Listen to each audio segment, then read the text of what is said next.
Hello and welcome to Drawing with Freehand Lines. Today I'm going to look at painting greens.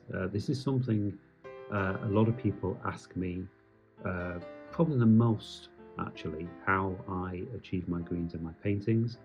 Um, Greens I think are really important, very vivid.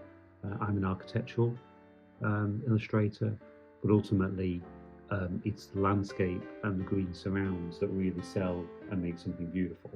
And it's actually incredibly simple to do.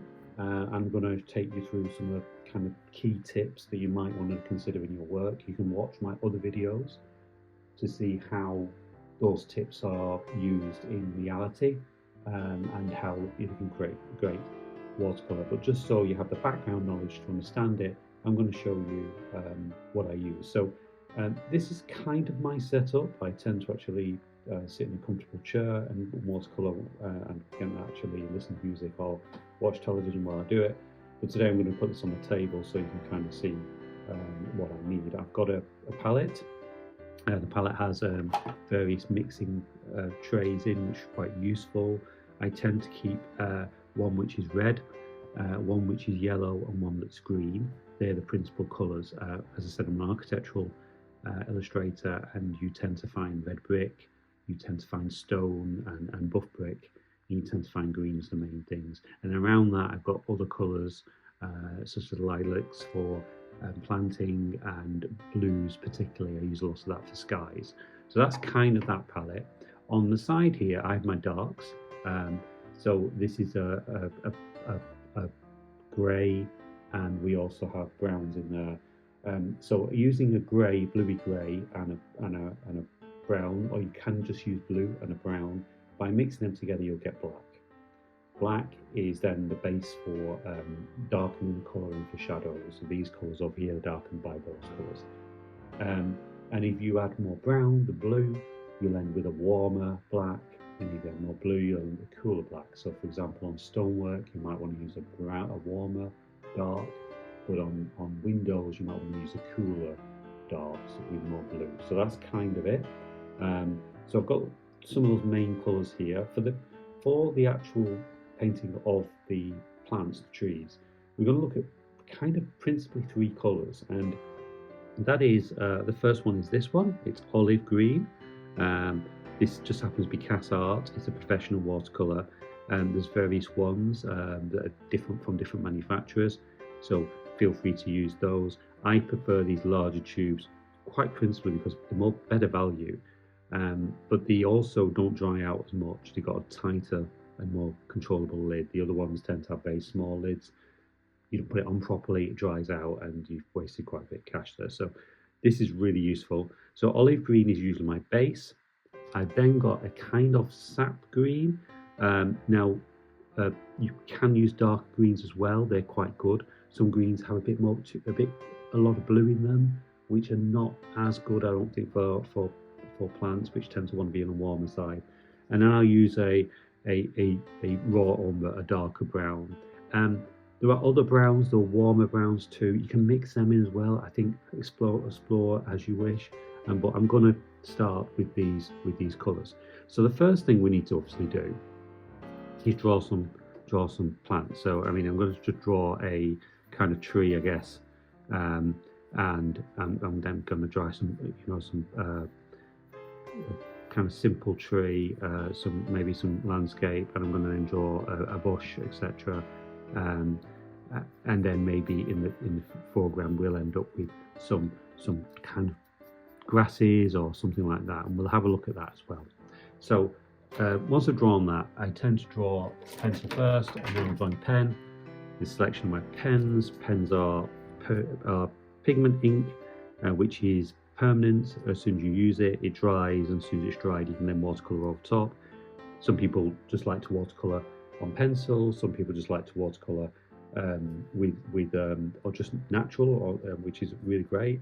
I like to use pens. I'm going to use a 0.1. I tend to use 0.5s. These 0.5s. Use a 0.1. I'm going to line this in.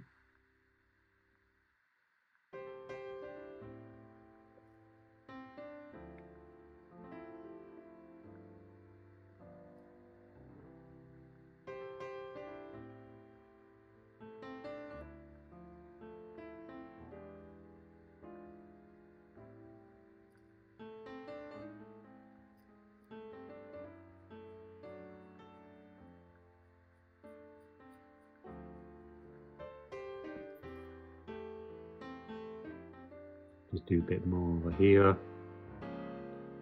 It's all indicative, I guess, just to give a feel for different things you can do. Do some more. So we'll just have a feel for different things. Sometimes draw more detail than this. But I think for today that will do. We then want to take olive green. We'll do this quickly. Olive green on there.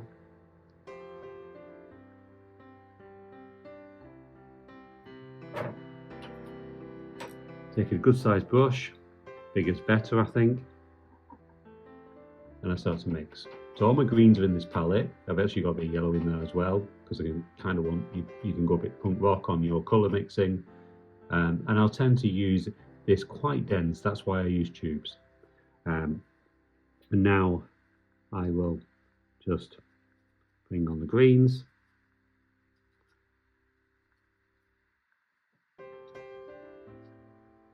And I'll use this, basically all of it, you know.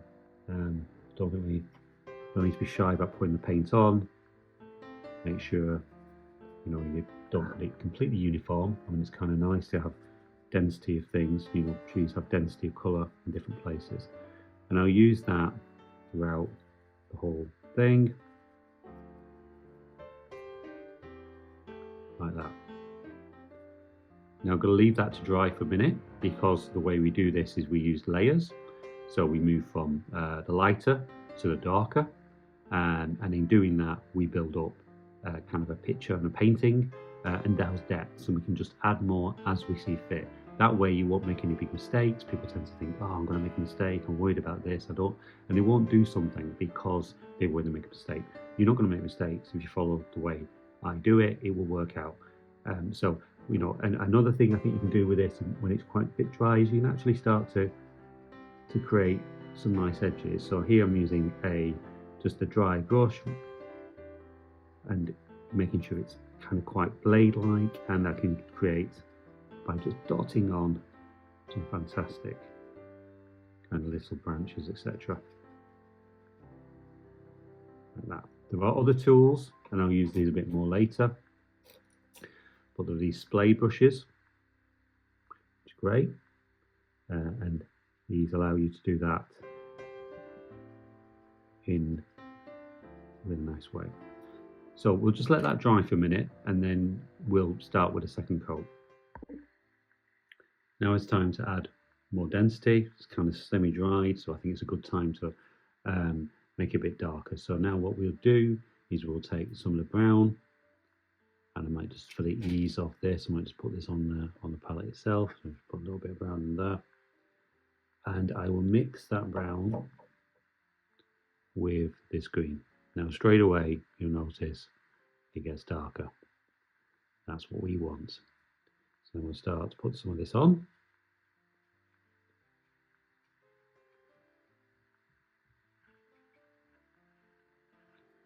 I'm going to add a bit more green in that, I think. And start to play with the colours. Adding a bit more green, a bit more brown, to get a colour you think works well for you. You can be a bit free and random with it, you know. Remember that it may not look right now, but it's going to go, it will have all the confidence, it will look better, it will look right.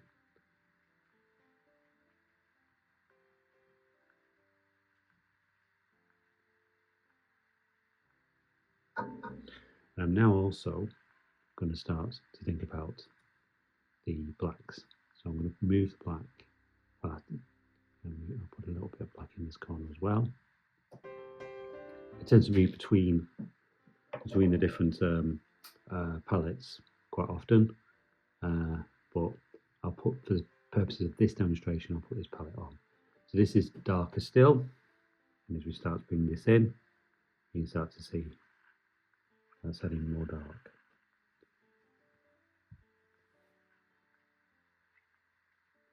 One thing to note, that generally trees tend to be lighter than bushes, so you might want to later on increase the lightness of bushes, but I think it's most important you just paint what you see and not what you think. And you can also then just add a little bit of darkness on that. Again, it's looking quite wet now, so we're going to leave it for a little bit to dry. And once dry, it's time for the next coat. You can see how I've kind of left almost like a little bit of an edge. As you look at trees and light, the light will filter around the edges and it'll be lighter around the edge. There'll be a halo effect. So that's kind of what I'm trying to replicate here. So now I'm going to go for a darker green, the sap green, for example. I'm going to put that next to the kind of olive green. You can see it's more standard flat green, not as vibrant as the olive green, but quite useful. I'm not going to use this pure. I'm going to add the brown that I did previously, and I'm going to put that together, and as you can see, it starts to get darker. Now I'm also going to add a little bit of black. You can kind of see now that it's getting darker still, and then start to bring this on. And leaving that halo effect, but you know, playing with the edges a little bit. We need to obviously add detail, and every layer is an opportunity for more detail. And feel free to mix these together. Maybe a bit of olive green, a bit more brown, a bit more black. Play around, because these things are all about experimenting. And you know, when you look at nature, you will find there's actually quite a lot different colours in nature, and it changes through the year. So you can start to see that actually there's no really bad colour to add into this mix. And I'm just adding some more black and stuff, maybe for this bush at the bottom, for example.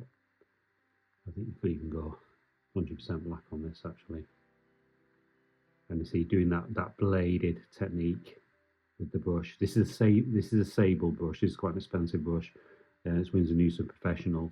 To be honest, there's certain benefits and niceties about these things, but ultimately I actually use synthetics as well. These synthetic brushes and are quite cheap, and much cheaper and much more cost effective.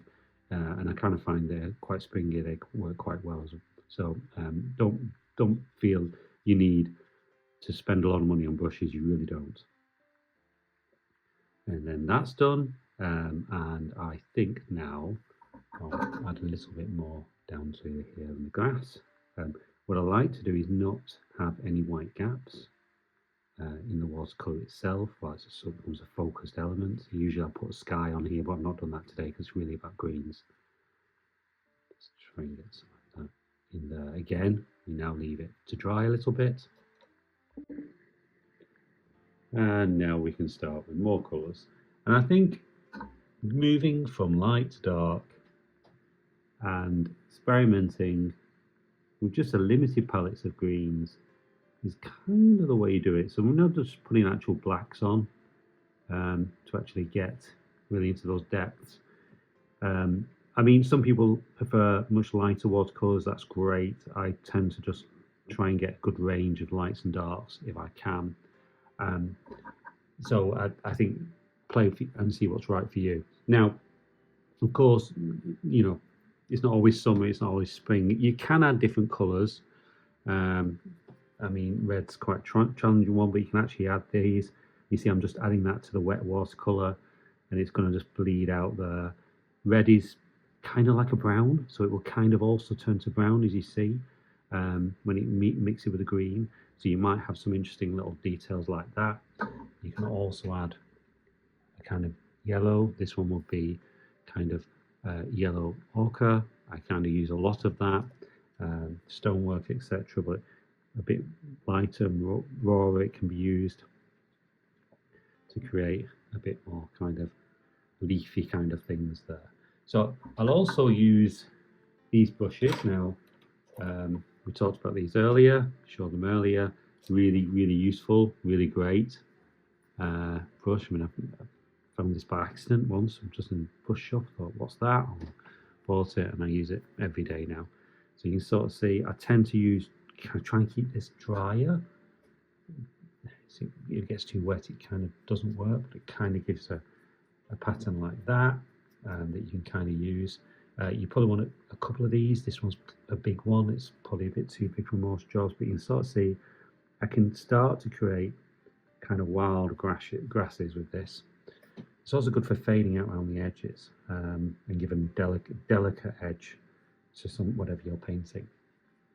And the smaller one, for example, really good at more detailed, darker bits.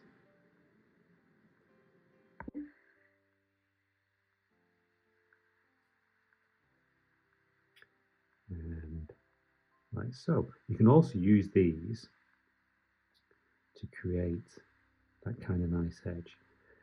And if it's still wet, you can start to actually fade those edges out. Could even use a bit more red there. Pretend a touch of autumn is just come into this little scene and fade that up there. And also, I could, for example, use some lilac. Take a little while to this.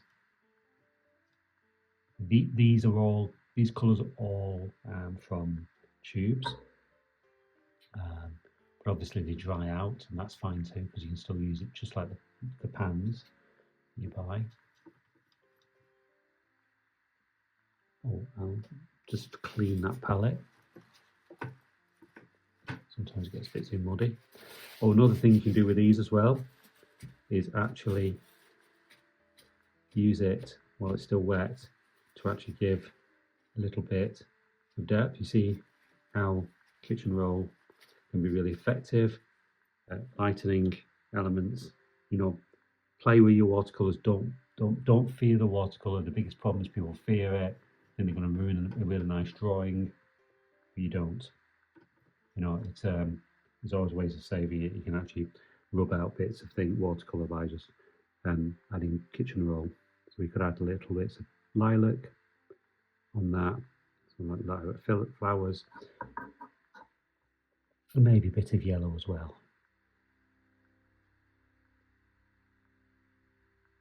And there's a few little yellow flowers in there as well. Going into this little scene we've just created.